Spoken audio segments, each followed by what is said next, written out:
Saya bersama Gus Dur sejak tahun 60-an. Jadi banyak yang belum lahir. Saya tidak tahu, salah satu yang sampai sekarang menjadi misteri, ketika saya bertemu dengan Gus Dur seperti sudah mengenal saya. Gus Dur seperti sudah mengenal saya lama sekali. Beliau sudah datang di Mesir lebih dahulu, kira-kira setengah tahun. Saya datang, beliau menjemput saya, padahal saya belum kenal beliau. Beliau menjemput saya di Port Said. Dia kasih makan saya selama saya belum dapat beasiswa.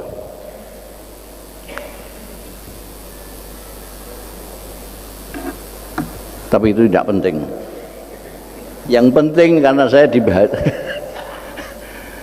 depan para tunas-tunas yang ingin melanjutkan perjuangannya Gus Dur, saya harus, dan ini harap Anda catat, kunci kalau Anda sekalian mau mengikuti jejak Gus Dur, pertama rahmah.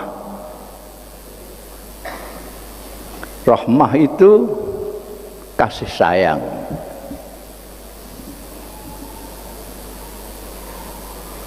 Gus Dur mendapat rahmah dari Allah Subhanahu wa taala,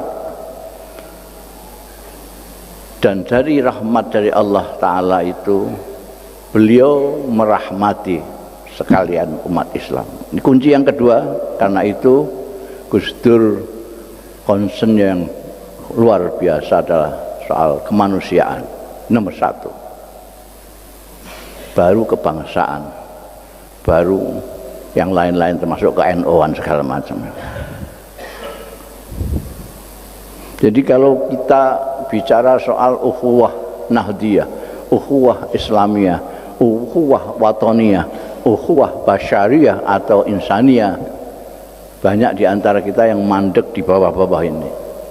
Gus Dur sudah ukhuwah basyariyah, karena kemanusiaan. Dan ini saya kira penggerak Gus Durian ini juga sangat cerdas sekali melaksanakan temu nasional ini pada bulan Rabiul Awal, Maulid Rasul Sallallahu Alaihi Wasallam. Mungkin karena intelektualitasnya Gus Dur, kecerdasannya Gus Dur dan lain-lain sebagainya, orang lupa bahwa Gus Dur itu hanya melanjutkan apa yang sudah dilaksanakan oleh pemimpin agungnya Rasulullah Sallallahu Alaihi Wasallam. Cuma hampir semua orang Islam mengaku seperti mengikuti Kanjeng Nabi Muhammad Sallallahu Alaihi Wasallam, tapi mengikutinya itu macam-macam. Ada yang mengikuti ibadahnya, ada yang mengikuti zuhudnya, bahkan ada yang mengikuti hanya potongan rambutnya saja. Mohon maaf Mas Sapi, ini mencerna. Ya itu semua ingin mengikuti jejaknya Kanjeng Nabi Muhammad Sallallahu Alaihi Wasallam. Tapi Allah mentakdirkan Gus Dur ini meniru Kanjeng Nabi, seperti halnya Kanjeng Nabi diberikan oleh Allah sendiri. Seperti yang Anda sekalian sudah hafal semua, laqad ja'akum rasulun min anfusikum azizun alaihi ma anittum harisun alaikum bil mu'minina raufur rahim. Kalau Kanjeng Nabi terlalu jauh, kita bisa melihat Gus Dur yang dekat. Yang ditiru adalah Kanjeng Nabi Muhammad sallallahu alaihi wasallam yang azizun alaihi ma'anittum. Kalau Anda membaca terjemahan Kementerian Agama, insya Allah nggak paham sampean. Karena Quran terjemahan Kementerian Agama itu terlalu letterlock, harfiah. Mungkin timnya khawatir dosa kalau diterjemahkan bebas. Jadi di sana diterjemahkan oleh Kementerian, sungguh telah datang kepadamu seorang rasul dari antaramu yang berat terasa baginya penderitaanmu. Sampai di sini sampean paham? Apa? Karena itu letterlock sekali. Kalau dibebaskan, azizun alaihi ma'anittum, berat terasa bagi Rasul, ma'anittum, sesuatu yang memberatkan kalian semua. Itu kalau diterjemahkan bebas, Rasulullah sallallahu alaihi wasallam yang kemudian ditirukan Gus Dur, berat baginya penderitaanmu itu umat. Berat terasa itu artinya tidak tahan. Rasulullah sallallahu alaihi wasallam tidak tahan melihat penderitaan umat. Yang bodoh dikasih pelajaran, yang sesat ditunjukkan jalan, yang lapar dicarikan makan, dan seterusnya, karena tidak tahan melihat penderitaan umat. Azizun alaihi ma'anitum, harisun alaikum, sangat penuh perhatian. Maka saya katakan tadi kuncinya adalah rahmat. Karena kan siapa namanya, Gus Dur itu menyintai, mengasih sayangi semua orang, semua orang. Karena persaudaraannya adalah kemanusiaan tadi itu. Semua orang. Orang dalam berbagai macam atribut, potongan dan pakaiannya. Karena beliau juga tahu innallaha la yanzuru ila aswabikum. Banyak kiai-kiai yang masih melihat-lihat itu.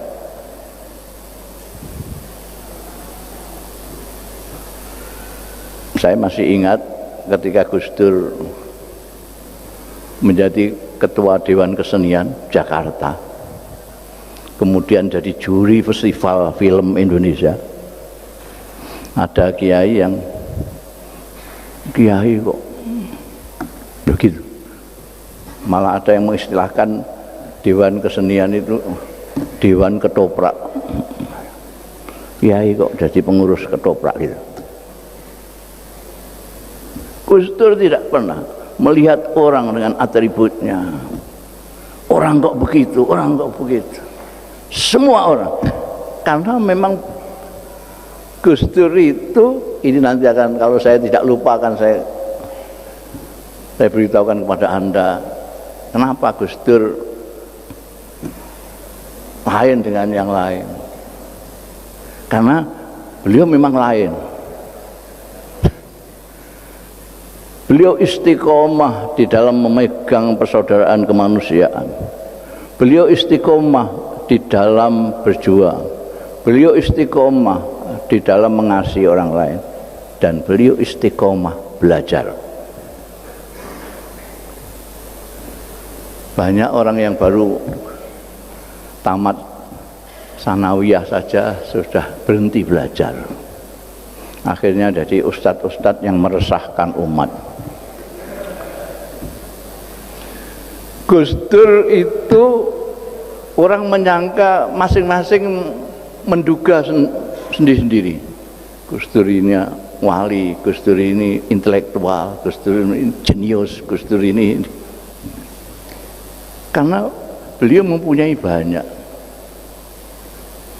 Ketika kita berbicara tentang budaya, tentang politik, kita lupa bahwa Gus Dur itu kiai yang menguasai khazanah keilmuan klasik maupun modern.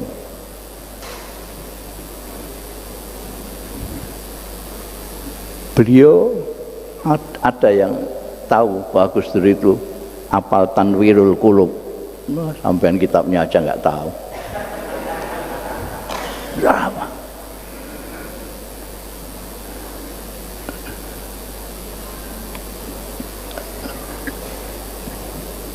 Saya tahu sendiri, Gus Dur itu semuanya dibaca, termasuk muka saya juga dibaca. Bukan hanya baca kitab, muka saya dibaca. Dia bisa membaca, kamu ini sedang nggak punya duit toh.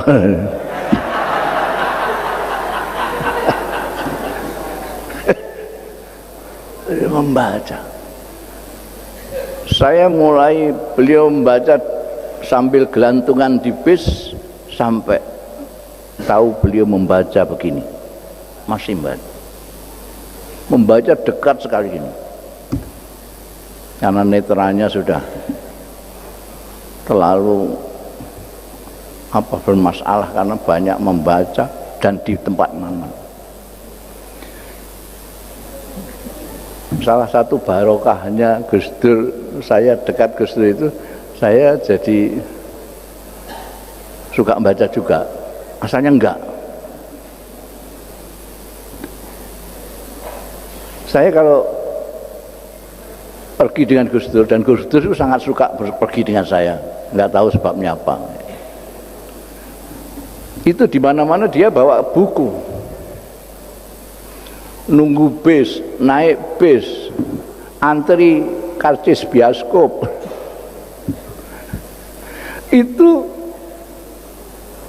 sambil baca. Lah kalau baca belum titik, kawan seiringnya yang menyertai dia dari rumah, dari asrama, dibiarkan nganggur bloko-bloko. Saya plong-plong, ini piye to, aku dijak mlaku-mlaku kan kene dinjarno ae. Nanti kalau titik baru diajak ngomong saya.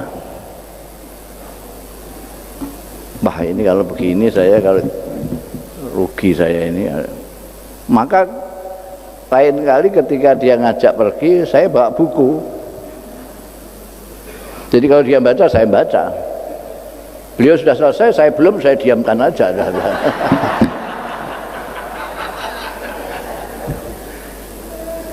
Jadi dari kasih sayang tadi, dia mengasihi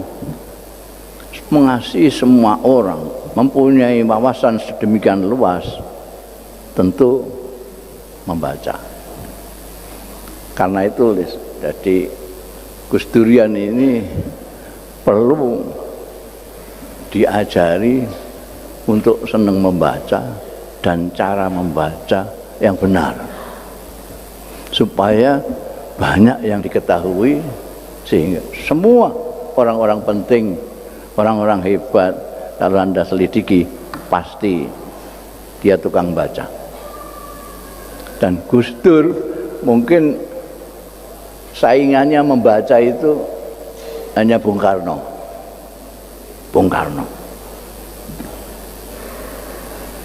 Gus Dur kenal seluruh presiden di dunia, tidak hanya Amerika, mulai Washington sampai belakang-belakang, karena beliau baca semua.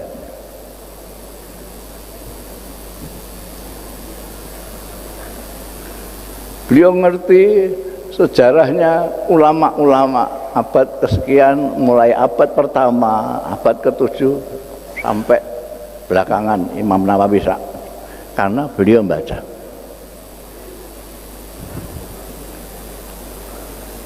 Jadi ini tolong dicatat, membaca ini dijadikan agenda Anda sekalian untuk melengkapi perjuangan Anda meneruskan perjuangannya Gus Dur.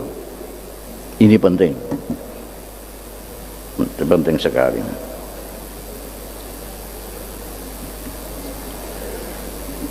Dengan membaca dan atau dengan istilah saya selama ini adalah terus belajar. Gus Dur itu mulai belajar dari pesantren-pesantren.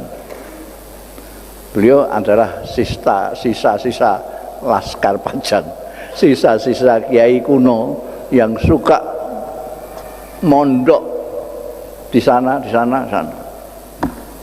Beliau mondok di Tambak Beras, mondok di Tebuireng, mondok di Denanyar, mondok di Tegalrejo, mondok di Kerapiak, mondok di Sarang.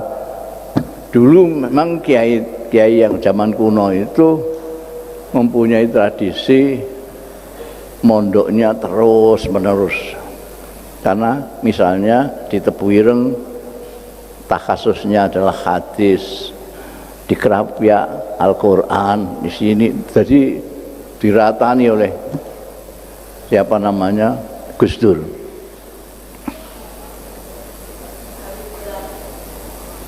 Padahal ya Habib,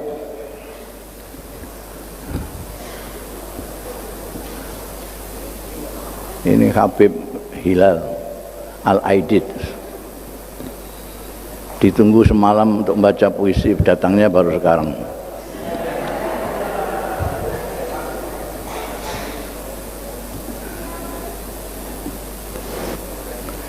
Jadi dari sekian banyaknya yang saya sampaikan tentang Gus Dur, ada satu yang ini memang berat, tapi ini juga harus diperhatikan, yaitu istiqomah. Sampean catat istiqomah. Gus Dur itu istiqomah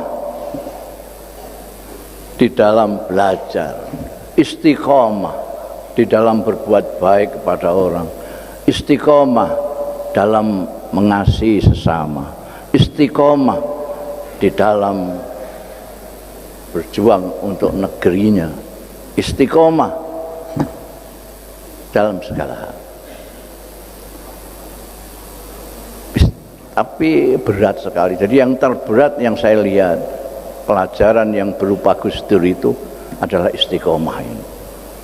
Karena kita biasanya sering kelelahan. Pertama-tama kita semangat, setahun, 2 tahun semangat, 3 tahun masih semangat, 4 tahun sudah mulai kurang semangat, 6 tahun sudah tidak karu-karuan, masih Joko semangat, dapat istri rodok semangat, punya anak Mbak bisa. Saya itu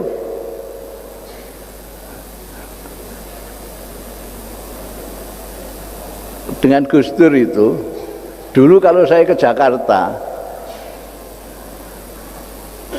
itu njujuknya, apa bahasa Indonesianya njujuknya? Kalau saya ke Jakarta, oh ini mesti wong Jawa kabeh, njujuknya itu mesti ke rumah Gus Dur. Boleh tanya Bu Nuriyah, boleh tanya Alisa. Saya berhenti tidak ke tempat Gus Dur itu setelah Gus Dur di istana. Enggak berani saya ke istana. Meskipun tidak ada pengawalnya. Gus Dur dulu itu pindah-pindah kayak kucing anak-anak ini. Pindah di Cilandak, pindah di sana. Setiap kali saya ke Jakarta saya cari dan saya nginep di sana. Biasanya ya kamarnya Lisa dan adik-adiknya itu diperuntukkan saya. Ini anak tidur sama ibunya, ngobrol dengan Gus Dur. Dari mulai beliau pindah-pindah itu sampai beliau ke istana, tidak berubah sikapnya. Itu yang saya katakan istiqomah. Tidak berubah sikapnya. Tidak berubah cara pandangnya. Tidak berubah semangatnya untuk mengasihi sesama.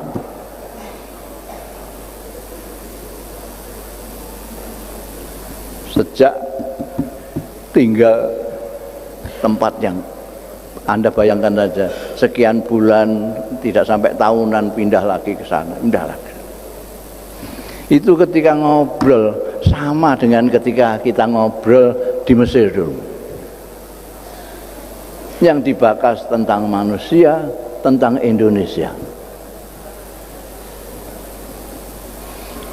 Sampai beliau masih sehat dulu, Gus Dur itu necis sekali. Ketika di Mesir necis sekali. Kalau mau pergi kemana-mana, beliau nyetrika dulu. Wah, rapi sekali. Saya nyompros sekali. Belakangan beliau nyompros, saya rada necis. Beliau necis lagi ketika jadi presiden. Mau necis lagi. Itu pun berkat perjuangannya kawan-kawan yang memang mempengaruhi beliau untuk bisa necis.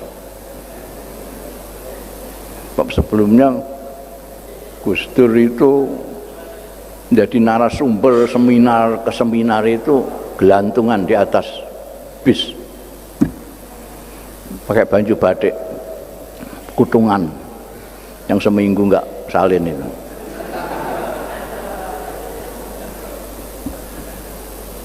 Tapi begitu beliau necis, beliau jadi presiden.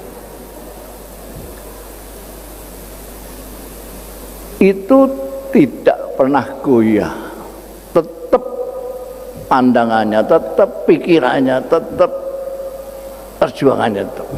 Sampai sakit, sampai di rumah sakit, itu kerap kali lari dari rumah sakit untuk keperluan kemanusiaan, untuk keperluan kasih sayang.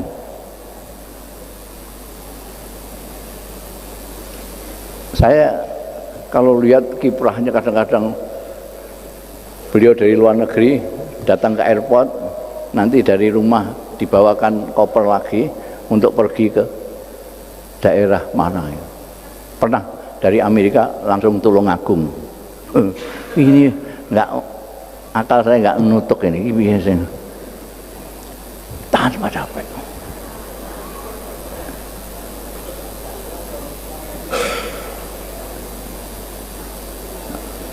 Tidak pernah lelah. Itulah istiqomah yang seperti itu, yang berat sekali. Bahkan saya sering sok nasihati beliau, Gus, meskipun sampean itu ingin khidmah kepada masyarakat, ya mbok, badannya sendiri juga dikasih hak. Saya tak dalili barang. Innali jasadika alaika hakun, Gus. Saya tahu kalau dia sudah ngelotok itu, tapi ya ben tak elingno. Innali jasadika alaika hakun. Ya aku udah tahu.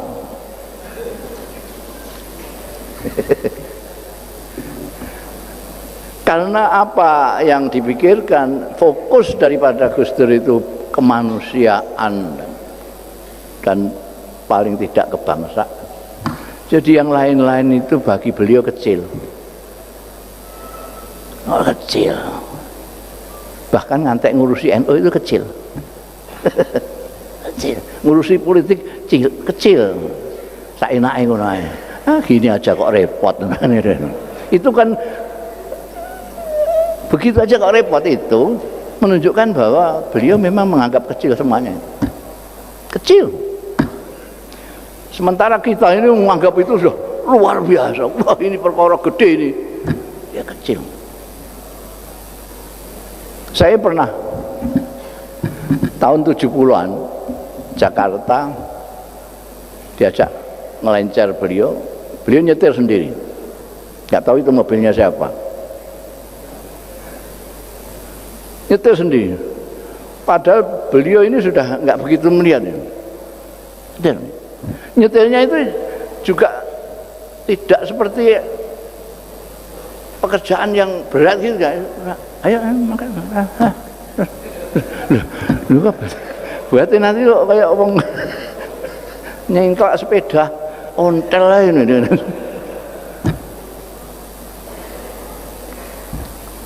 Lah betul, naik ke trotoar yang di tengah jalan, Gus enggak usah nyetir lagi, Gus. Saya tak belajar nyetir, nanti saya yang nyetir aku. Sampean ini ada orang nyetir munggah trotoar saja sudah gugup gitu. Sampean kalau naik mobil sama Mbah Wahab tambah ngompol sampean. Gimana Gus? Saya itu pernah Kiai Wahab Hasbullah Ayarham nyetir mobil di daerah mau pulang ke Jombang, tanya saya, Man, Dur, ini sungainya sebelah kanan pas sebelah kiri? Sudah Mbah, saya saja yang nyetir Mbah. Saya ketakutan, nyetir kok pakai selawat itu gimana?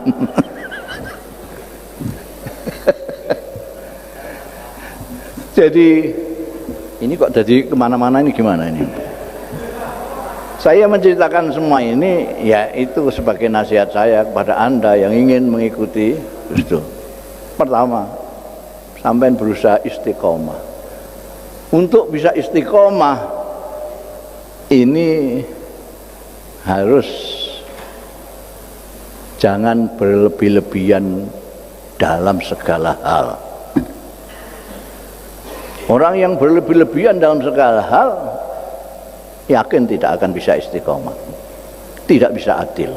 Syarat adil dan istiqomah adalah tidak berlebih-lebihan. Perhatikan Gus Dur selama ini tidak pernah marah sama orang, lalu ngantek ngempu enggak. Memandang semuanya sederhana saja. Sampai istana ya sederhana saja. Oh enggak kok terus pokok. Oh ini jadi presiden top. Oh aku sak ngisore kabeh enggak. Biasa-biasa saja. Katokan cekak. Enggak berlebih-lebihan. Supaya bisa istiqomah. Semangat ya semangat, tapi harus dibatasi dengan batas yang tidak berlebih-lebihan. Ini istiqomah. Termasuk istiqomah di dalam belajar. Kata Rasulullah Sallallahu Alaihi Wasallam, dan ini yang saya kira juga dipegang oleh Gus Dur, orang itu akan tetap pandai selama dia masih belajar. Begitu dia berhenti belajar dan merasa pandai, mulailah dia bodoh. Istiqomah dalam belajar. Ini yang saya peroleh dari Gus Dur. Saya sudah pernah berkata pada waktu call pertama Gus Dur di Ciganjur, saya mengatakan saya dengan Gus Dur itu hampir sama pikiran, bedanya cuma satu. Bedanya apa? Gus Dur berani, saya tidak begitu berani.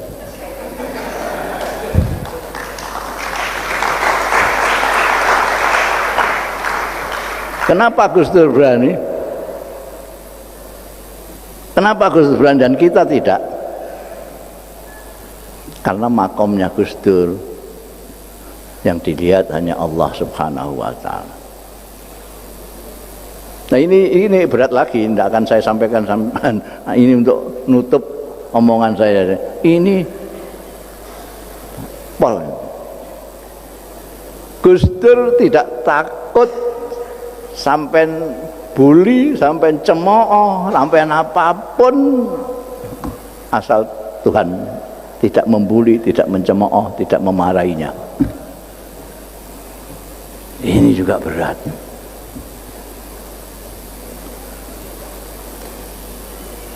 Sudah jam 12:30. Saya kira sudah terlalu panjang. Jadi sekali lagi istiqomah, tetap belajar dan tidak berlebih-lebihan dalam segala hal, supaya kuat Anda sekalian berjuang untuk kemanusiaan, berjuang untuk menerapkan, melanjutkan apa yang sudah dimulai oleh Gus Dur, yaitu mengasihi sesama dengan cara apapun yang Anda miliki. Anda punya ilmu, berikanlah ilmu. Anda memiliki apa saja untuk sesama. Saya kira itu terakhir.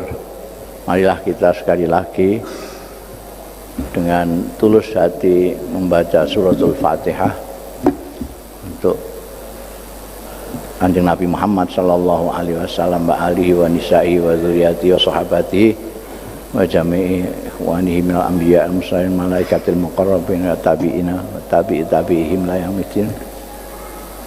Dan khususnya untuk Gus Dur dan guru-gurunya, orang-orang tuanya, usulihi wa furu'ihi. Al-Fatihah. Bismillahirrahmanirrahim. Iyyaka na'budu wa iyyaka nasta'in.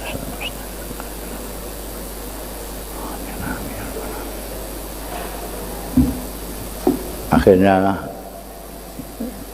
kita mohon kepada Allah Subhanahu wa taala, dan jangan pernah lupa memohon kepada Allah taala. Betapapun kemampuan kita sendiri, jangan pernah lupa memohon kepada Allah. Kita memohon kepada Allah Subhanahu wa taala, mudah-mudahan kita semua diberi kekuatan lahir batin untuk terus memperjuangkan apa yang diperjuangkan oleh Gus Dur. Wallahu yuwaffiquna ila ma fi khairul Islam wal muslimin, khairu Indonesia wa Indonesiyin. Wa astaghfirullahal azim li wa lakum wal afu minkum. Wassalamualaikum warahmatullahi wabarakatuh.